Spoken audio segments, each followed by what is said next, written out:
So to go viral on social media, I think that there are three ways that any person, brand, or business can go viral on social media. The first way is polarity. The second way is nostalgia.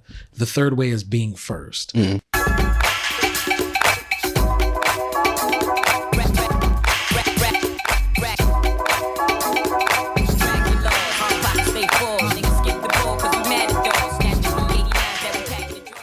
What up, though, Black Fridays family? Welcome back to another installment of the Black Fridays podcast. Now, as you can see, a little bit of a different setup because we have very special guests in the building. Now, I'm going to make sure I get all of your titles right, so bear with me.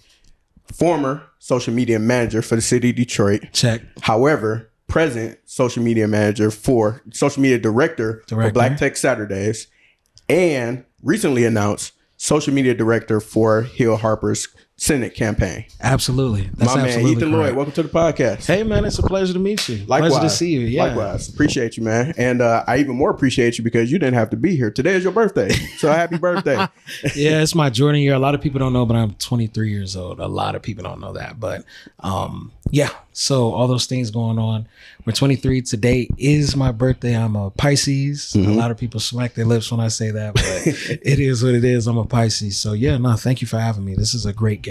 For sure. And then out of curiosity, what do they say about Pisces? What's the stereotype? Because I have no idea. The stereotype is that we're sensitive, emotional, very like I don't know, like a spiritual kind of vibe, that kind of thing. Okay. But it's a water sign. So a water sign is coming and going, flowing like a river or a stream, that kind of thing. Okay. So yeah. That's what they say. I personally don't think I'm an emotional person, but that's just me. Cool. I'm gonna circle back to that because you had mentioned as far as like being able to take emotion out of the work that you do at a event that we both was at. So I'm gonna circle back to that a little bit later. But so Ethan, you have mastered the art of going viral. Is that correct? Yes. So tell me first, I need two explanations. Number one, what does it mean to go viral? Like, what's the general definition of going viral? So I define going viral as more views on your post than you have followers or subscribers. Non-followers are seeing your content, your pictures or your videos. That's how I define it. Now, it's like the term rich. It just means an abundance of views. That's what the actual term of viral means. But when I said I'm talking about more views than followers, but not just more views, like significantly more. Like if I have 1,000 followers and I get 50,000 views, in my eyes, that's viral. Okay. Now, if I have 100,000 followers and I get 200,000 views, I don't necessarily consider that viral because you're only just, in my opinion, scratching the surface over your follower count. So a significantly large amount of views compared to your following. Okay. Yeah. So I have, for example, I have 12K followers right now on Instagram. Good. I just cracked 4K in terms of views for a reel. Is that considered viral or I still got some work to do? 12,000 followers, 4,000 views. 1,200. I'm sorry, 1,200. No, I ain't at 12K. I want it to be clear. I'm a level with you, brother. It feels if you have 1,200 and you're getting 4,000 views, that is viral. That's viral. You're getting on nearly 4 times as many views as you have followers. So that I would consider that viral and a job well done. Dope. Appreciate that. Absolutely. Appreciate Your that. sweet spot is 10,000 views though. Okay. That's where I went because that's 10Xing, right? Yes. So anytime you personally have a video that does 10,000 views, I would note that because that is the content that is attracting the most eyes. So like take note of those subjects and things of that nature. You've broken it down to a three-pronged way or three-pronged approach in terms of being able to go viral. Can you share that with us? Absolutely. So to go viral on social media, I think that there are three ways that any person, brand, or business can go viral on social media. The first way is polarity. The second way is nostalgia. The third way is being first. So breaking those words down, polarity, when you hear polarity, you hear the word pole. North Pole and South Pole, for example, two ends of a spectrum.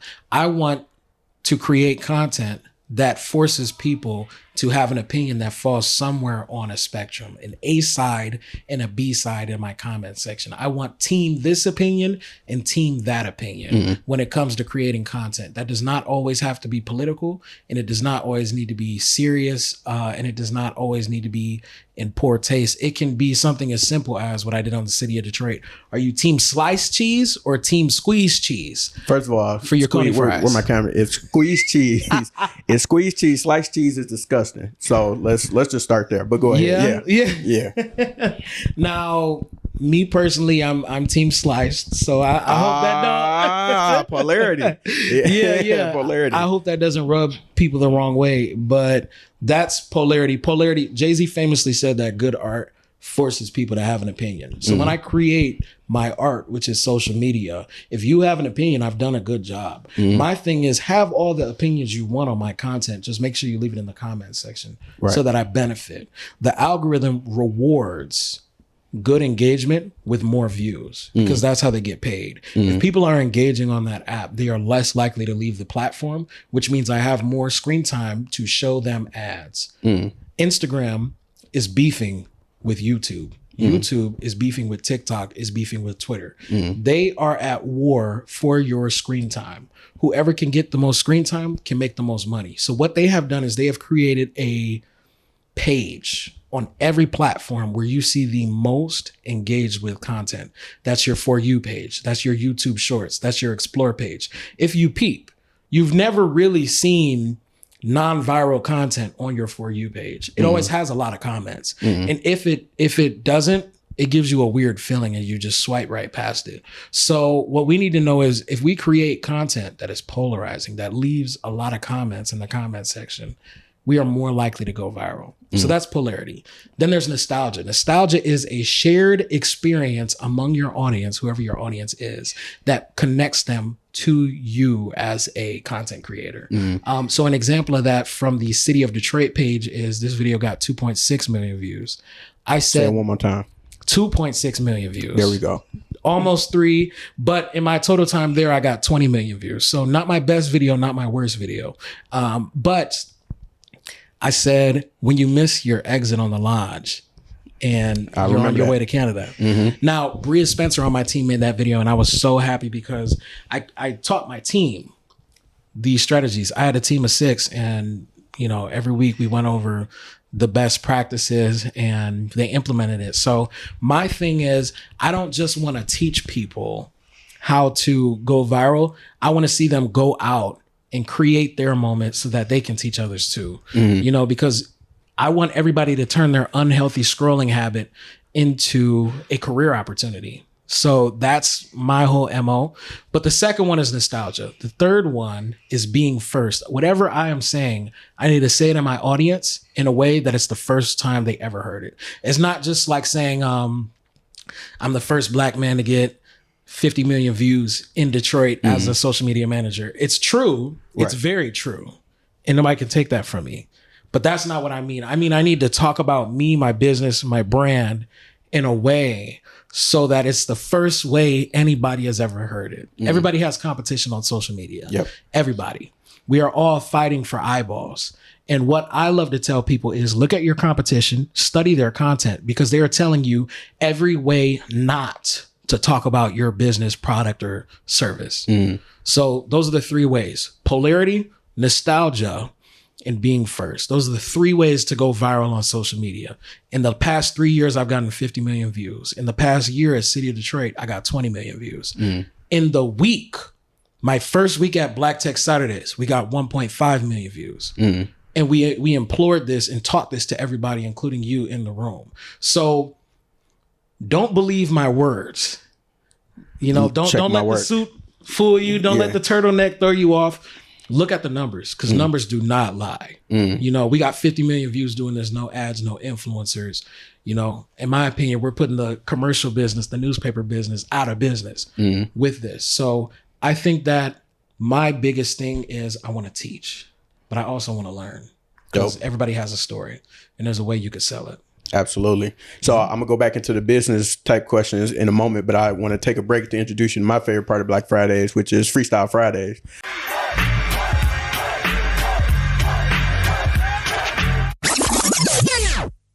Yeah? So I hope that you didn't think that you was going to come on here on your birthday and not rap. So I love it. Do you know I love rapping? Do you? Like, I just love... So before I wanted to be a social media manager and I wanted to run my own business, I wanted to be a rapper. Like, as a kid, teachers would be like, what do you want to be when you grow up? I said, I want to be a rapper. And I was like dead serious. And they'd be like, whatever. All right, yeah. But I really wanted to be a rapper. So let's get it. What do I got to do? What do you want me to do? You want me to freestyle? You want to freestyle? You can give us a clean 8. Clean? Yeah. I can't promise you clean, but I can promise you 8. All right, we gonna shelf it for another time. But Freestyle Fridays is just a random assortment of questions. They all about you, so you shouldn't get them wrong. And I just ask that you answer each one and answer honestly. Sure. All right, cool. So first one, what's the song that you listen to that people wouldn't necessarily expect that you like? Ooh, I was just talking to my friend Sydney about this. I listened to Cameras / Good One Goes by Drake all the time. I say that's the soundtrack to my life right now. But I would say, brother, the music that people don't think that I listen to, because I'm an old soul, I listen to a lot of jazz music, 90% jazz music. I listen to John Coltrane, Chet Baker, Miles Davis. Yeah. What's your favorite social media platform right now? Ooh. My favorite social media platform is definitely TikTok. Okay. It's not my best platform. My best platform is Instagram. I know Instagram like the back of my hand. I can go viral on Instagram faster than you could say Instagram. Viral. Instagram. But TikTok is so entertaining and so endlessly entertaining where I just love it. Yeah. That's fire. What would you say that you you cook? You a chef? You get down I in the would kitchen? not call myself a chef by any stretch of the imagination. Okay. But I have a couple things that I can make. Okay, yeah. That's what I was gonna ask. What's your dish? What's your go-to? Oh boy. I can make a burger, I can make spaghetti, I can make eggs, and I can make a quesadilla. Now that's all you need. What's a hidden gem in the city of Detroit that you really enjoy? Ooh, a hidden gem in the city of Detroit that I really enjoy. So Belle Isle has an aquarium. Most people don't know that. That's always nice. Honestly, there's like a skating park that was built by like Tony Park that I think is cool. I don't skate, but just I think it's so interesting to watch people skateboard because I don't know how to do it. And then outside of that, I would say there's a fishing spot. It's kind of like in between Belle Isle and the Riverwalk.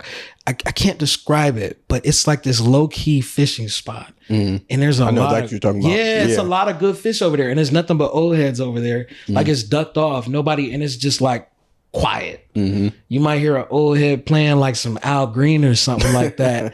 But it's really ducked off and low key. I like going there. But my main thing is nature. So I spend a lot of time in Detroit, but I find myself leaving Detroit a lot to go on like nature trails and stuff. Dope. Spending time with my dog, different beaches and things like that around Michigan. Dope. Yeah. Congrats, you successfully passed Freestyle Friday. So thank you for engaging in the randomness, and wanted to circle back to the question that I mentioned earlier. So we're talking about going viral and a lot of the great things you've been able to accomplish in the social media space. And I wanted to know, as far as you said, one of the things that you've been able to do that's been beneficial for you so far is taking the emotion out of the things that you post. So like there's no emotional attachment to how it's going to do and how it's going to go. And once it's gone, it's gone. It's going to do what it's do. I don't necessarily, when I said that, I didn't necessarily mean that you should create without emotions. Yeah, okay. It's that you post without emotions. Okay. Because I feel like creating social media content is an art, and a true artist pours their soul into the art that they're creating. So I put my soul into this. There's content that I've made that I can tell you the exact emotion that I felt from every piece of content that I've created. And in the past year, I've created thousands of reels, thousands of videos. And there were a lot of emotional experiences connected to that creativity. And that's good because people can feel that through the phone. So you should be emotional while you're creating. Now, when it's time to post and we're worried about judgment and results, remove your emotions. People need to learn, and this is just life in general, you need to separate and detach yourself from the outcomes of your life. I don't obsess over outcomes. I do good work. I put my soul into it, and whatever happens, happens. I mean that so much it's tatted on me. Like I will do my absolute best, but I don't expect a thing in return. I know it's good. I know I made a great video. Now, if only 5 people saw it, I'm happy for those 5. Shout out to that 5. Shout out, you my 5. You know what I mean?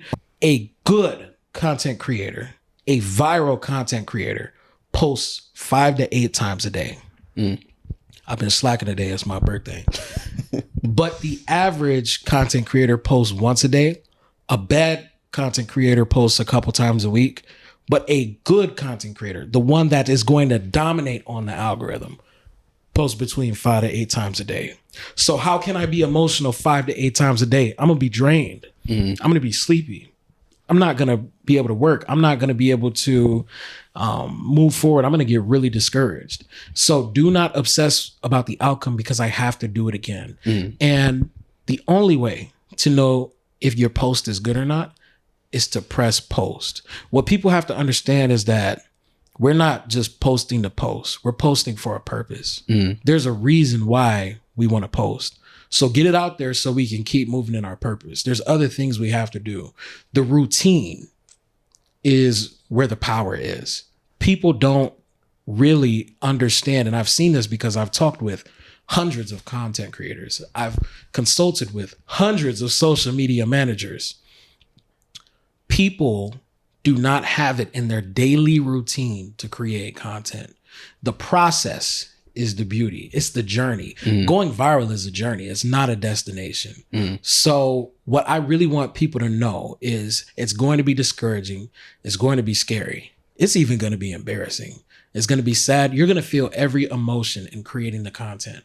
But if you do, know that on the other side of the phone, so does your viewer. And if your viewer has an emotional response to the content that you're creating, they're more likely to engage. And as we just discussed earlier, if I'm more likely to engage, the algorithm rewards high engagement with higher views. So I might cry making this viral video, but I'm viral, damn it. Like that's how that really works. Yeah. So create emotionally, post with no emotion.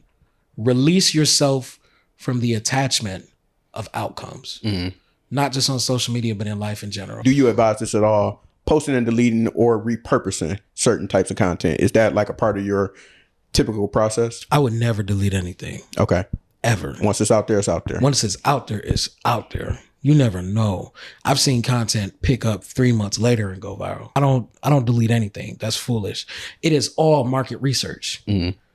After I post, I get my data back, and that tells me how the consumer, how my market is reacting to my messaging. So why would I delete data ever? If anything, you can archive it. But I think that's just like tucking your tail. You know, I'm not scared of my audience. Yeah. This is my audience. Why are we scared? We're just communicating. So I would say, don't delete things. I love repurposing things. Like if you have something long, like a podcast or like a movie, every movie has a good trailer. Every podcast has a good teaser. Clips are the future. We're in the era of short and sweet. Just know that the average human attention span is less than a goldfish. You have 8 seconds to hold somebody's attention, only 3 seconds to grab their attention. So that means I have 3 seconds to grab my viewer's attention to get them hooked. So it's not how you tell your story. That's your podcast. That's your movie. It's how you sell your story. That's your clips. That's your trailer. That's your teaser. I think that you can always repurpose long format content to make a teaser. Social media is a teaser trailer for a movie that is never going to drop. To keep it short, and I have a background in sales. That's why I'm so passionate and why they call me the story seller. I stepped into social media with a sales background, and I realized I'm just selling to individual people virtually. And I can hook everybody all at once if I say it in the right way. Okay, dope. Yeah. I like that. And speaking of your background, you mentioned you come from a sales background. Yeah. Before you got into, well, I would like to know, what was your background prior to working with social media? And then how did you get into social media? Like, what led you down that path? So when I was 18 years old, I went to Wayne State University. And I majored in finance. I wanted to be an investment banker. I wanted to be a wealth manager. I saw Pursuit of Happiness with Will Smith, and I was like, that's me all day. I want to do that. That looks cool. Mm-hmm. And I got into the space and I realized it was okay. But whether I like a job or not, I try to position myself to be in the best role in that industry. So I was very competitive. I was seeking an internship while studying finance at Wayne State University. And I realized very quickly that Wayne State is a non-target school. So I had to quickly set myself apart of the competition, quite honestly. And what I did was, instead of approaching them traditionally with a resume and a nice firm handshake and a cover letter and pleading with them for a job, internship, I said to them, there's a lot of people in this room right now who want a job. I'm one of them, but not only can I organize your filing cabinets and make your PowerPoints, but I can run your social media too. And I can try to bring you in followers. I can try to bring you in more business, more clientele. And on top of that, you don't even have to pay me. So if that sounds like a win-win for you, I'd like to be an intern. You're not going to hear too many no's when you tell somebody you're willing to work in a place of value for free. Now, I had no experience with social media other than my personal social media at that time, but I was honest about that. I said, I have my own social media. I maintain it. A wealth management firm reached out to me to be their junior advisor and social media intern. So my original idea was to just use that as a way in to become a wealth manager. But I quickly found out that a lot of other businesses had the same setup. No social media, a lot of clientele, a lot of money that they're bringing in, but no presence online. And with the shift that is before us, that is going to hurt businesses. So a lot of businesses reached out to me while I was an intern. A lot of them, they wanted to work with me. I wanted to work with them. And I started a social media marketing agency. Got it all, lost it all. I did not maintain that business while I was a kid. I was an actual kid. I started that business at 19 years old, and I scaled it up, and then it scaled down because most of my clientele were through grants. They were funded by grants. That's how they pay for my services. Once that grant money dries up, it dries up. I went door to door in Detroit, and I asked people door to door, let me run your social media. I can run your social media. I can add value.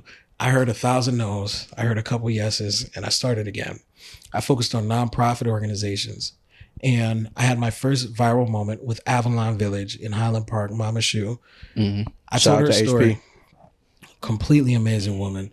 She owns her whole block and converted it into an eco village so that it's a safe haven for the children over there to learn different industries and things of that nature. I heard her story. I fell in love, and I said, we need to sell this story. And that was my first time trying these 3 methods that I've shared with you today: polarity, nostalgia, being first. And our first video together it's up to 4 million views. In our time together, in 3 months, 30 million views. Took her following from 1,000 followers to 75,000 followers. From there, I said, okay, we might have something. I pay attention to patterns. And I took that and I said, let me see if I can do this for other nonprofits. Did that for a lot of other great organizations. And eventually the city called me. And that's how that played out. So I didn't start out in social media. This is not something that I have a formal education in. I simply turned my unhealthy scrolling habit into a career opportunity with one ask: pro bono. If you're in a space where you want to try something new and you don't have any experience, tell somebody you'll do it for free. Most people will say yes. Everybody goes to a church. Everybody's a part of a club. Everybody's a part of an organization. If you want to get into social media and you don't have any experience and you want to build up a portfolio, the best way to do that is to get experience. The best way to hear Yes is a really good offer. And there's no better offer than free. And you can afford it when you're starting out because you don't want to be held heavily on your mistakes because you're going to make a lot of mistakes when you first start off. Right. So for anybody listening who is interested in turning their unhealthy scrolling habit into a career, because social media managers make between $60,000 to $160,000. It's a very lucrative career, and it does not require a college degree at all. What they need to know is you need to start off free. That's with any creative. Videographer, photographer, graphic designer. If you are in a creative space, start off free, get your experience, get your reps in, fail, and shift quickly. And before you know it, you'll be able to charge up the wazoo, So that's how I got into the social media space. And that's a little bit about my background. I did it for free. I love that advice that you gave people because that's something that, a lot of people are like, I'm not about to volunteer. I ain't a nonprofit. I ain't volunteering my service. I ain't about to do that for free. But there's so much value in just being able to build those skills, like you said, because those skills can take you don't know how far, because I know several people that have done exactly what you did. And it's, hey, I'm interested in doing this thing. Let me try it out for free. I'll do this for free for you with certain organizations. And then next thing you know, they're able to pivot, do whatever they need to do in their career. Because once you build that muscle, that's something that nobody can ever take away from you. Before you can be a master, you got to be a fool. Right. I got to be a fool first. Let me be a fool for free. Right. Let me fool around on this page a little bit. Right. Let me just learn. Let me get my reps in. If you ever played a sport, when you first played it, some people have natural gifts and whatnot. Yeah. But it was raw talent. It wasn't polished. It wasn't sharp. You were a fool at first. Every master was once a fool. Every expert was once an apprentice. Apprentices shouldn't expect the world. Do it for free, get your reps in, and scale that thing. Yeah. Let me ask you this. What do you think about the phrase that you can never truly master social media? I agree. I mean, it changes every day. I'm a teacher of the game, but I'm a student at the same time. I'm about to go home and study some more social media. It's going to look like I'm just scrolling and having fun, but I'm paying attention to the trends. I'm paying attention to how people are creating the content. What people have to know also is they add new features every month on social media. They added group live, so more than one person can go live. They have threads. Threads died off, but they created a second app to have text only content, to compete with Twitter, and it failed. But there are new features all the time, every month on social media. And what you need to know is the way that the algorithm is set up is they favor the newer content. It's proof of concept. They're going to push that out more. More people are going to see that because they want to. It's self-advertisement. So whenever you see a new feature on social media, try it out. So what I'm telling you guys today may not be true a year from now. But because I'm a student, I will give you that updated response. I'll give you that updated curriculum because, it changes. So for everybody, if you're a social media manager, you have to remain a student. If you become a know-it-all, you're going to know nothing. What are some of the core or main ways that you see people being able to monetize their platforms on social media? So there's two ways to monetize your platform. You can actually get paid from the app to create content. You can and then within that, you can have sponsorships and brand deals and paid partnerships within the app. But then there's another thing where you have a lot of views. So an example would be if I am a streamer, if I am a YouTuber, if I am a vlogger, I can get paid to put ads in my content. I can get paid and monetized on the actual platform. TikTok has a creators fund. You can get paid to create content on TikTok. That's one way. Another way is I'm going, and this is my specialty. I'm going viral. And what I'm going to do is I'm going to take that 20 million off the app to a website where this can be monetized and monitored by me, where I set the price. Because if I am just making my money through Twitch, TikTok, YouTube, you're not really your own boss. Right. You're an employee of the app. I think to be your own boss and to monetize properly on social media, what you have to do is take that traffic off the app, build it up on the app, and then take them off and close the deal. I want to know if we can use Black Fridays as a case study, and if you could give me some pointers on how I would love we can, to. how we can make it go viral. I'm honored that you would let me do that. Yeah, I know you can. I know you're capable. So, do you mind if I pull your page up on my phone? Yeah, do it. Yeah. All right. And for those that are listening and can't see, I'm going to tell you guys what I'm doing. All right. Sorry about that. You good? Black Fridays podcast. All right. 1,000 followers on Instagram, following 2,000. You have a link in your bio. The link takes me to a link tree where I can find the YouTube, Apple Podcasts, Spotify, website, Fox 2 Detroit feature. Very good. Very good call to action. Just like what we talked about. Lead them off the app to make your bread. All right. We're on Instagram, so I got to look at the reels. Everything is about the numbers.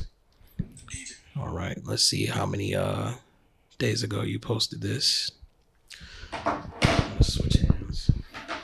So this is how I would do it with a client. Yep. I would say we're going to have a live consultation. Okay. Are you okay with that? Absolutely. Yeah. All right. So I charge $150 for 30 minutes.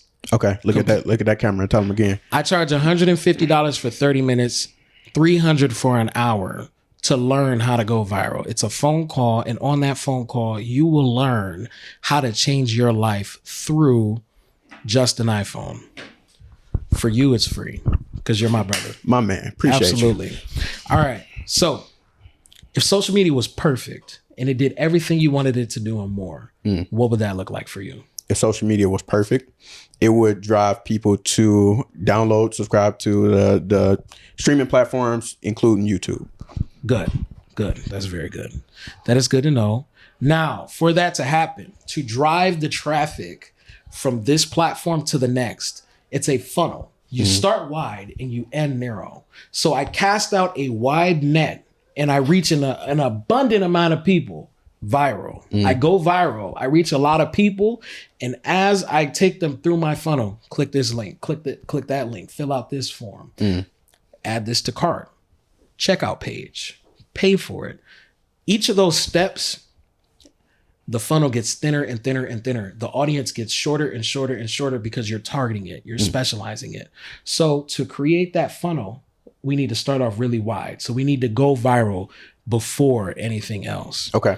So I'm going to look at the past 3 reels, 8 hours ago, 3 days ago, 4 days ago, one more, 5 days ago, 6 days ago. So you're not posting clearly enough. Okay. At all.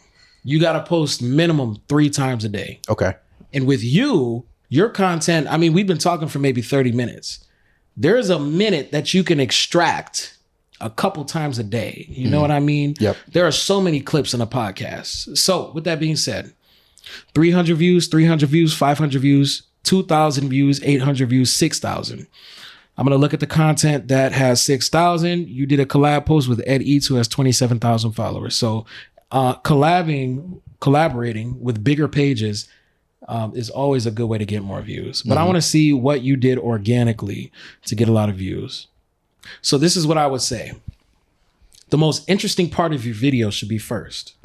So if I have a clip, I'm picking out and extracting the juiciest moment from that conversation, but I'm starting it with the craziest line, the most polarizing line, the strongest line. I need to start my video by popping the audience's eyes. So tease them before the trailer even starts. That's what I would recommend. The other thing is, I would put headlines on the videos, which you do a good job of, but the headlines is where you really, really, really need to be. You need to speak to them like they're a 7-year-old. Okay. So I'm going to give you an example.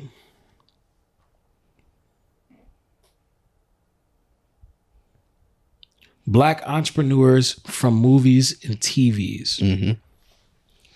I would say, and I've actually done this for the city of Detroit and it went viral. I would say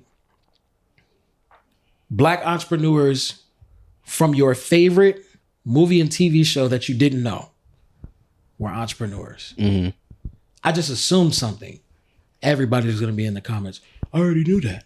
I didn't know that. Yeah. How you didn't know that? I forced you to have an opinion. So it's a small switch. Another example would be, here we go. Black businesses lack access to information and funding. That's actually very good. And it did very good on your page. It got 22 comments. That's an example of how to do it right. An example of how to do it wrong would be the most recent post. How to get the bag as a DJ. The jargon of your industry or of your niche should be left internal and behind closed doors. So the phrasing and the way that I speak is always as if I'm speaking to a 7-year-old. I want all people to understand this. Remember, I'm casting out a wide net. Yeah. I need to attract all people, not just my subgenre. Yep. So saying a phrase like "get the bag," I've cut off the potential of certain people understanding what I'm talking about. Older people don't know what "get the bag" means. Suburban people, I'm going to say suburban people. Suburban people don't know what "get the bag" is. Right. And that, I just limited myself. I just skipped to the end of my funnel.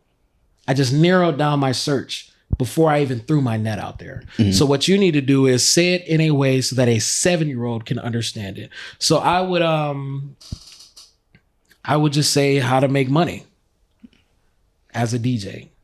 Or you could make more money as a DJ than you even realize. Or I'd say that actual big number, let's say it's 150,000. I would say assume more with the headlines on your clips. Force that opinion out of them. Tease them. Start with the most interesting part of the clip. The other thing I would do, I already mentioned that you should post 3 times a day. Yep.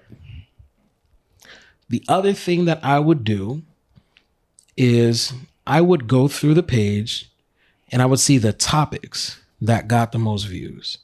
So if I were you, I would look for any video that has 2,000 views or more. Do you know a video that comes to mind that has 2,000 views or more? Not as far down as you. 7,000. And it's no collab. Yeah. That was a super short video that I did. Can I turn the sound on? Yeah. I had to change the audio. It was a different audio that was popping at the time, but right. Yeah, I had to update it. Me excited to invite a guest to the podcast. Would you like to be on my podcast? Reply, no. And then your face.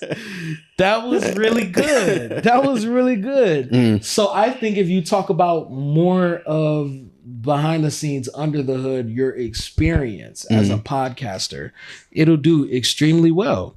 My thing is, once I see something works, I keep doing it. I don't stop doing it. When I see something pop, I don't switch up and try something new. No, I'm an old dog. We keep doing that.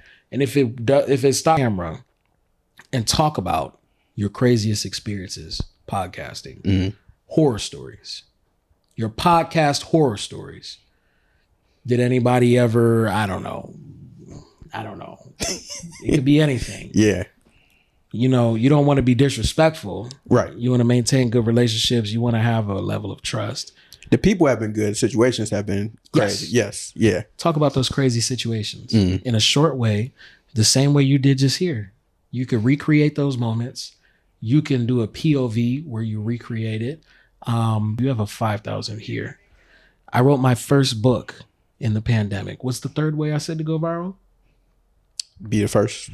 There it is right there. I wrote my first, and it has 5,000 views. So you know that it works. Here's another one. 3 ways to celebrate Juneteenth. I think you should cover staples within Black culture.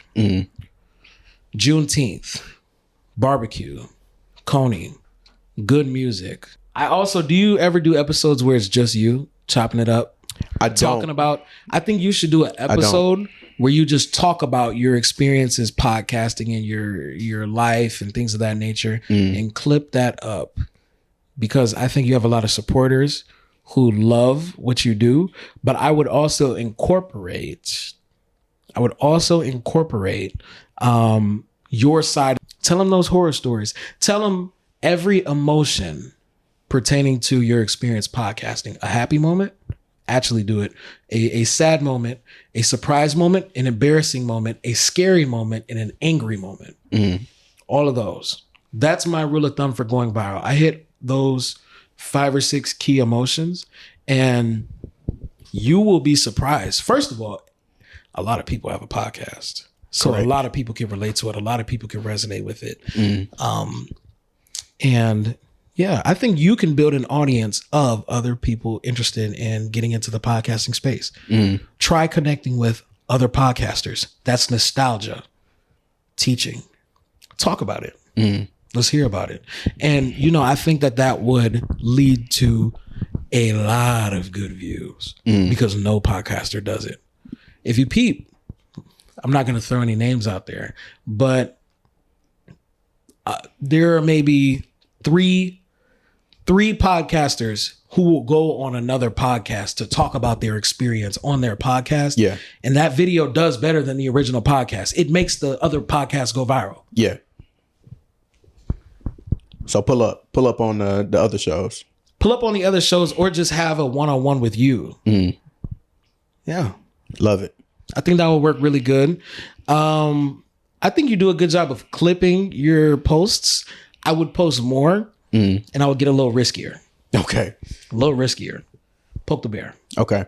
Poke the bear. So I gotta do that in the interviews? Like I gotta be edgier, quote unquote? No, okay. You don't have to shift your personality at all. I'm a believer in surprising people. What I think is in your clips, the clips can be a little edgier. Okay. That's what I would say. I wouldn't say that your questions are already there. Like even that moment where you put me on the spot and, hey, I was fully committed and ready to freestyle then and there. You know, if I freestyle, clip that, you know, throw that in there. Yeah. The ha-ha moments in between the serious. You know, that's what we love. You know, my favorite thing is those moments, and I teach this in my coaching. The best moments are the moments when we don't have the phone out. But that's exactly when you have that phone out. You know those moments where you were with your friend and you were dying laughing and you were laughing so uncontrollably, out of breath, slapping the table, rolling on the floor. You couldn't breathe. You thought you were going to pass out. We've all had those moments with our friends. And we said, when we retold that story, it's not as funny. You just had to be there.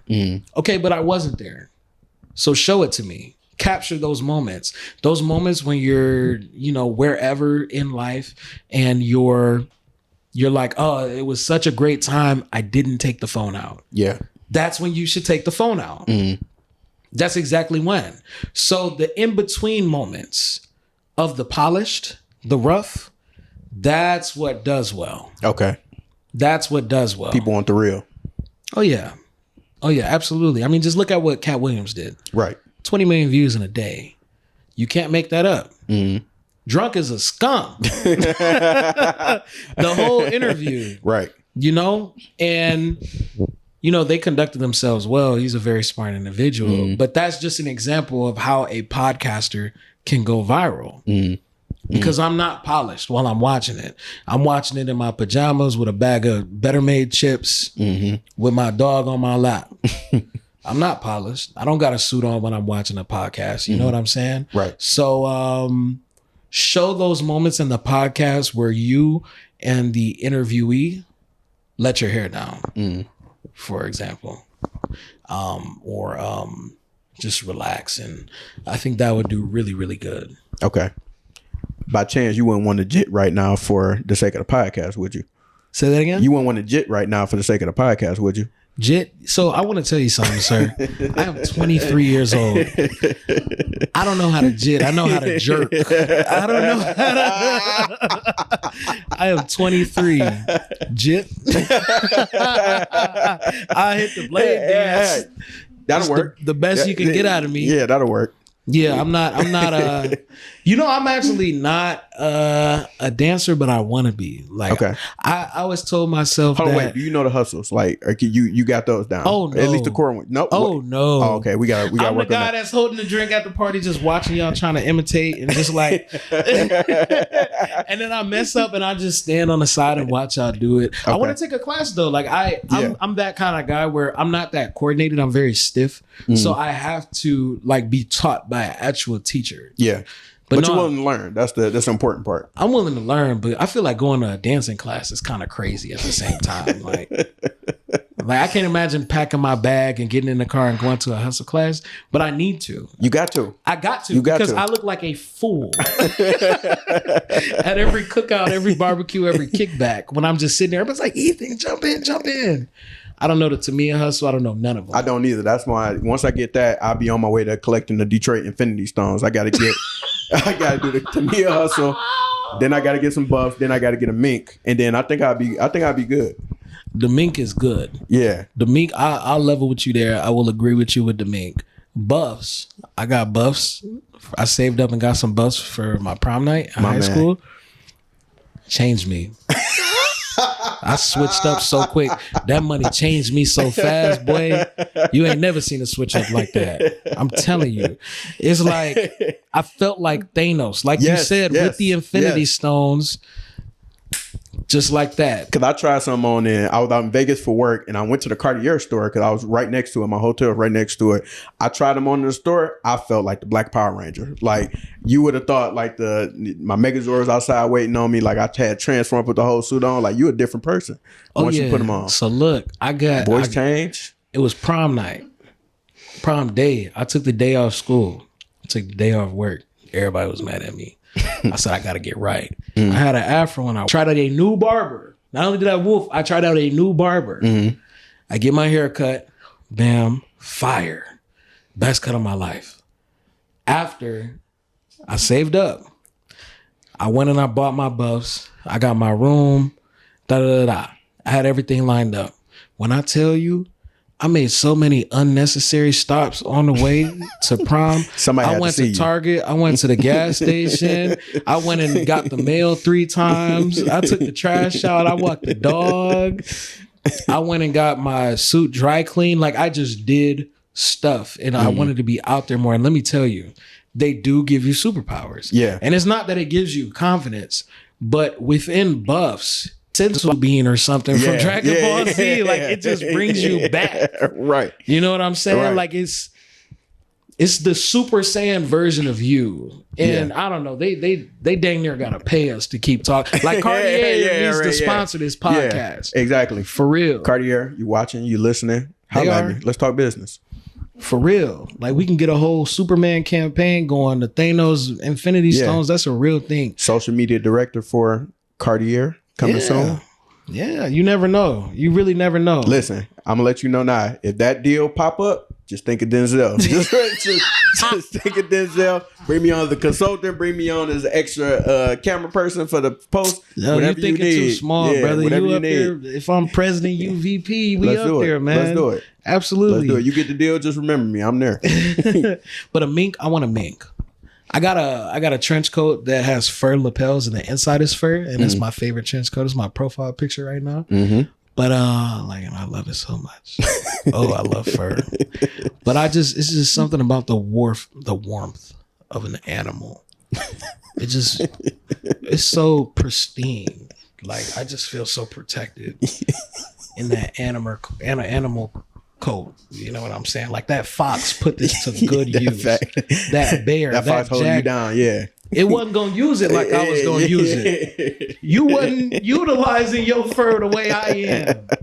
This mink is for me. Right. I appreciate you. I don't feel bad at all. Yeah. Mink me. For real. It's your birthright as a Detroiter.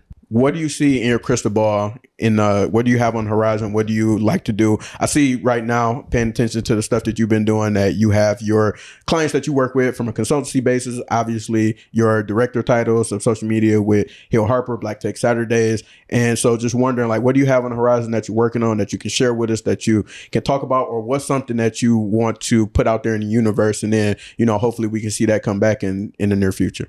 3 weeks ago, my grandmother passed away. And I went back and I looked for the first time. I don't know why I felt this way, but I looked on my email, my personal email, for the first time in years. And I saw that she was sending me hundreds of emails throughout different stages in my life, just messages of encouragement, messages of support, resources. That was her way of reaching out to me. And because of COVID, because she was a senior, I was not able to physically be around her for years. I just wasn't. She was very sick. She had a respiratory issue where I couldn't physically be in the room with her. And after she passed away, I went through my email and I realized for years, she has been trying to reach out to me and talk to me and communicate with me. And I didn't notice it until after she died. I said to myself, I got 50 million views on social media. I got 20 million views for the city of Detroit. 1.5 million views for Black Tech Saturdays. I connected and spoke with and communicated with almost every country in the world, millions. But I didn't connect with the one person who mattered to me the most. And I consider that a mistake that I don't want my generation to have to go through. So right now, I am on a mission to bridge the gap of communication between families, between generations within the family. And I am going places where seniors populate, bingo night, churches, Bible study, retirement homes, whatever it is, I don't care. I'm pulling up and I'm teaching you how to use social media. If I spent an hour with my grandma and taught her how to use TikTok, how to use Instagram, which I've done for hundreds of people already, I know I can do it for my grandma. I made up everything that she is. I know she has the ability to learn. She's smarter than me. If I spent an hour with her and taught her how to use social media, we would have been closer together and I wouldn't have missed out on hundreds of opportunities to speak with her. I regret that. I don't want anybody else to regret that. So I am going to be spending, now that I am no longer the social media manager for the city of Detroit, I am going to be spending my time teaching seniors how to use social media. Social media is for beginners. How to use TikTok, how to use Instagram. What is the difference? My goal is I want 1 million content creators that are above the age of 60. And I'm going to hit that mark. Now that's what I'm doing for seniors. For the youth, I want to teach them how to, and I'm doing it currently. I want to continue to teach them how to turn their unhealthy scrolling habits into a career opportunity where you can make on the low end $60,000, north of 160,000. That's life changing. That's family making. That's divine purpose. Find your purpose through social media. I want to bring the families back together. All right, so Ethan, because you've been so beneficial in this conversation, teaching me a lot of gems, doing the live consultation, for the people who would love to work with you, they want to follow your journey, they want to be able to pick up some tips from your content and your pages, the things that you've done, how can they tap in with you? Where can they find you? Website, handles, all that stuff? Absolutely. So my Instagram is Ethan, ETHAN .LLO, Ethan Low, Ethan.low. It's the same on TikTok. It's the same on YouTube. Now on LinkedIn, it's Ethan Lloyd, my full name, Ethan LLOYD. And you can see all of my work. If you want to see the 20 million views that I got at the city of Detroit under my management with my team of 6, you can go to ethanlloyd.com. You can message me and hit me up and you'll be able to book a consultation. You can also go to the website to book a consultation with me where I will teach you how to go viral. And if you want to reach out to me about an interest, about a workshop, or about a sponsorship, volunteering for my workshops, anything, you can message me on any platform, and I'm very responsive. I will see it. So, I'm glad I could be of help, but just seeing your setup, seeing what you do here, see what you're doing for the Black culture, I think was very helpful for me because I can learn from you as much as I can teach you. So thank you for opening up your platform to me. I appreciate it. Absolutely. Anytime, man. And thank you for your contributions to not only the city, but the state of Michigan, and then also our Black community in the city of Detroit who are either looking to get in your lane of social media or be in the space of technology or government, whatever the case may be. Just being able to see you, I think, is that representation matters a whole lot. And I appreciate you being able to document and then also being willing to share with those folks about the things that you're doing to let them know and show it is possible. And these are the ways that you can actually do it, not being a gatekeeper or anything like that. So I'm grateful for your contributions to the community for sure. I appreciate you, brother. That means a lot. That's what I do it for. I'm doing this for the culture. I want to help see families together again. And I want people to know going viral is a process that they can participate in right now. This is about reps. This is not about being perfect. Don't obsess over the content that you're creating because you got to wake up and do it again tomorrow. And most importantly, it's not how you tell your story. It's how you sell it. That's how you go viral. Love it. Love it. That's a perfect way to end the show. So everybody watching, appreciate y'all. We're going to tap in with y'all soon. Peace.